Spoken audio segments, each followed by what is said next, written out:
Gibran Raka Buming Raka, lahir tanggal 1 Oktober tahun 1987, adalah seorang pengusaha dan politikus asal Indonesia yang menjabat sebagai Wali Kota Surakarta sejak Februari tahun 2021. Ia juga merupakan putra sulung dari Presiden Republik Indonesia ke-7, yaitu Pak Joko Widodo. Ia memenangkan pemilihan umum Presiden Indonesia 2024 sebagai Wakil Presiden terpilih mendampingi Prabowo Subianto. Gibran menyelesaikan pendidikan 9 tahun pertamanya di Surakarta, sebelum pindah ke Singapura di mana ia belajar di Sekolah Menengah Orchid Park. Meskipun masa jabatannya relatif singkat, pengaruh Gibran terhadap Solo sangat besar, membuatnya dinobatkan sebagai wali kota terpopuler tahun 2021, menurut Indikator Indonesia. Karir dan bisnis. Setelah beberapa tahun bekerja di bisnis furnitur keluarganya, Gibran pada tahun 2010 mendirikan Cilipari, sebuah bisnis jasa boga yang berbasis di Surakarta. Menurut Gibran, dirinya terinspirasi mendirikan perusahaan tersebut setelah menyadari minimnya layanan jasa boga untuk pusat konferensi milik ayahnya, Pak Jokowi, yang berniat agar Gibran mewarisi kepemimpinan bisnis furniturnya, awalnya menentang keputusan putra sulungnya yang ingin memulai bisnis jasa boga. Namun, perusahaan tersebut semakin berkembang dan fokus pada penyediaan layanan pesta pernikahan. Gibran kemudian pada tahun 2015 memulai Markobar, sebuah jaringan martabak, yang dibuka di 29 lokasi di Indonesia pada tahun 2017.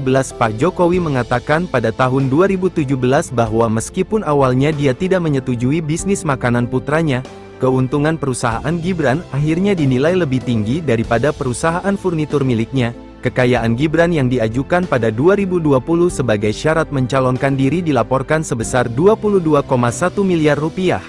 Pemilihan Umum Presiden Indonesia 2024. Pada akhir tahun 2022, beberapa kelompok pendukung Jokowi mulai mendukung Gibran sebagai calon wakil presiden pada pemilihan umum Presiden Indonesia 2024. Pada saat pengesahan, kriteria untuk menjadi calon wakil presiden adalah berusia 40 tahun ke atas, sedangkan Gibran baru berusia 37 tahun pada saat pemilu. Untuk memungkinkan Gibran mencalonkan diri, Mahkamah Konstitusi Indonesia di bawah kepemimpinan paman mertua Gibran, Anwar Usman, pada tanggal 17 Oktober tahun 2023 mengeluarkan keputusan kontroversial yang menambahkan pengecualian usia minimum bagi individu yang telah terpilih menjadi pemimpin daerah. 4 hari kemudian, pada tanggal 21 Oktober tahun 2023, Partai Golkar yang tergabung dalam koalisi Prabowo Subianto mendeklarasikan Gibran sebagai calon wakil presiden dari partai tersebut meski ia masih menjadi anggota PDIP. Keesokan harinya, Prabowo mengumumkan Gibran sebagai cawapres resminya. Gibran tak hadir saat pengumuman tersebut karena sedang bertugas sebagai wali kota Surakarta.